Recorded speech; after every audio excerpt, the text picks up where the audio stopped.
In our last video, we analyzed a series of transactions and learned how to journalize those on a general journal. Our next step in the accounting cycle is to take these journal entries and post them to a general ledger.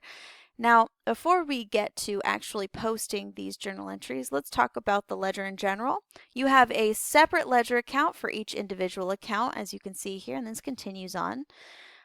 We have an account name up here along with the account number. And remember, this will correspond to the chart of accounts that we used in our prior lessons. And just so you can kind of see it, here I'll scroll over a little bit. There's a little bit of a sneak peek at that chart of accounts that we were using earlier. So I filled in all of that information for us over here on our ledger. We have a series of columns as well. We have the date, which will refer to the date of the journal entry.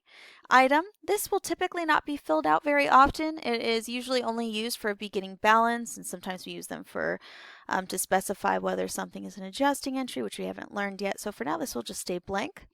The post ref refers to the page of the journal that the journal entry was made. So if I have a 1 here, that means that it came from the first page of the general journal. If I have a 2 here, that means that it came from the second page of the general journal. And now we have two series of debit and credit columns. Now your first debit and credit columns are going to refer to what we actually did in the journal entry. So if we debited cash here for $50,000, it is going to be a debit here for $50,000.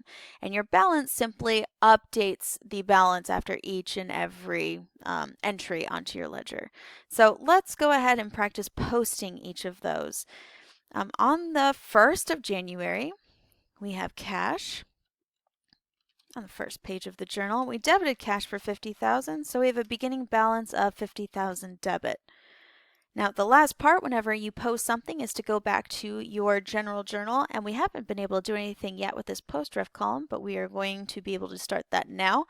This post ref refers to which account number, or it basically is a check to ensure that this line of the journal has been posted to the ledger. So this has been posted, so now we can fill this in. Typically you'll see something like a check, or you will fill it in with the number. Most textbooks use a number. So here, account number 11 has been posted, check. Let's move on to this next one. Christopher Knowles Capital, I'm going to scroll down to that account. So on the first, we credit it for $50,000, so that is a $50,000 balance. Just to finish it off, fill it in with that account's number, 31, and we're done. Now let's take a look at supplies. On the 3rd, first page of the journal, we debited supplies for $2,000, so we have a $2,000 balance, and let's fill in that 15. Accounts payable, well, that one's already filled in for us. Sorry about that. On the 3rd, first page of the journal, we credit it for $2,000, so we have a $2,000 balance there. Let's finish it up over here. 21, there we go. Now rent expense will be further to the bottom. So for rent expense, on the 6th, first page of the journal, we debited that for $3,000, so we have a $3,000 debit balance there. And let's finish it up by putting in the account number. Now, finally, we get to do one where we get to update the balance in cash. So let's see how we do that. On the 6th, first page of the journal, we credited cash for $3,000. So what is our new balance? We started with $50,000. A credit to cash will decrease it, and it offsets that debit. So let's decrease it by $3,000. So we have $47,000 in our cash account now. And don't worry, we'll get plenty of opportunities to practice that some more. So prepaid insurance, let's move on to that one.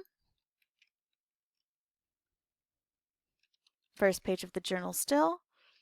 We debit it for $6,000, so we have a $6,000 balance, and check. We are done with that line.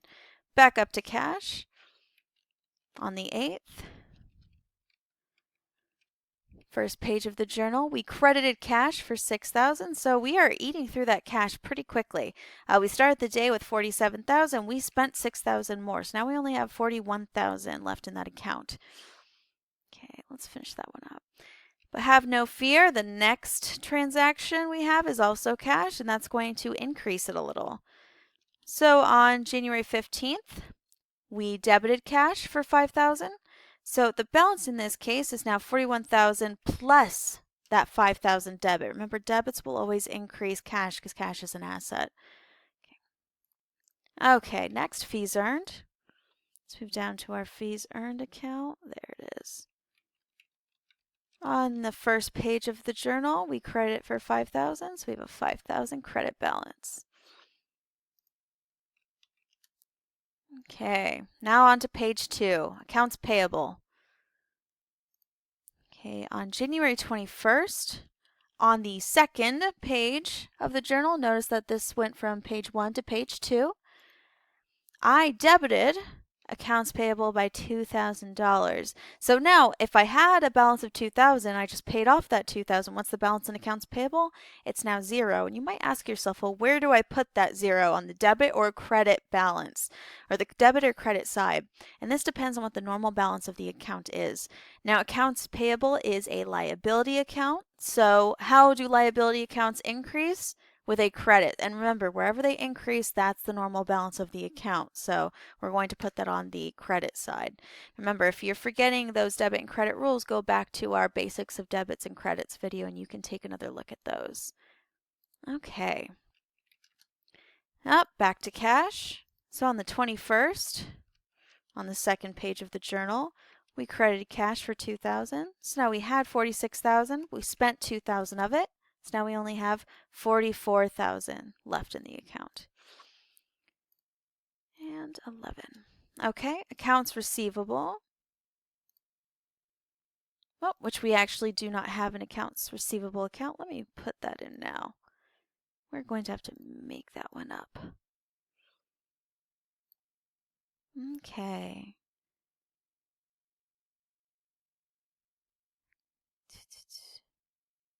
Let's add that account in. Remember, if you're working with an actual company and they don't have an account that you need, all you have to do is add that account in to their chart of accounts.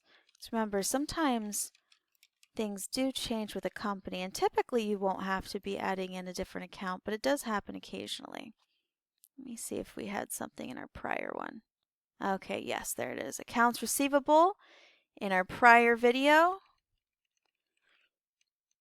was 12. So let me add that one in. I'm actually going to add that in the appropriate place as well. Okay, so right up here, I want it underneath cash since it's 12. And typically, in the real world, when you're doing this, you will be working with accounting software, and that will make this process much easier rather than playing around with all these Excel boxes. Number 12. There we go. Just to make sure everything looks good. Okay, unearned fees, capital, drawing. Okay. Okay, I believe we're ready to get going. So accounts receivable here on the 25th.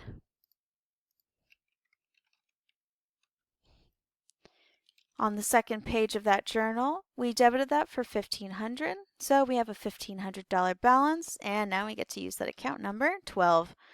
Okay, fees earned. Let's go down to our fees earned account. Remember, it's a revenue account, so it'll be a little bit further down. On the 25th, there we go, on the 25th, second page of the journal, we credited fees earned for $1,500. So it's the new balance, 5,000 plus 1,500, 6,500 credit balance. Okay, now let's play with a few more of those. Let's see. 41. There it is. Okay, let's go back up to cash. So we have a few changes up there. On the 31st, on the second page of the journal, we received some cash. That's a debit. So what happened to our balance? Went from 44,000 to 47,000. And we're done with that one. And last but not least, fees earned. Let's go down to that fees earned account. There we go. The 31st, second page of the journal. We had a credit of 3,000, so the ending balance for that month for fees earned is 3,000. Excellent. Okay, now our next step for the following video will be adjusting entries. So we will talk about how to journalize those adjusting entries and then how to update our ledger for those adjusting entries. In the meantime, if you have any questions, please feel free to leave them in the comments. Thank you, and happy studying.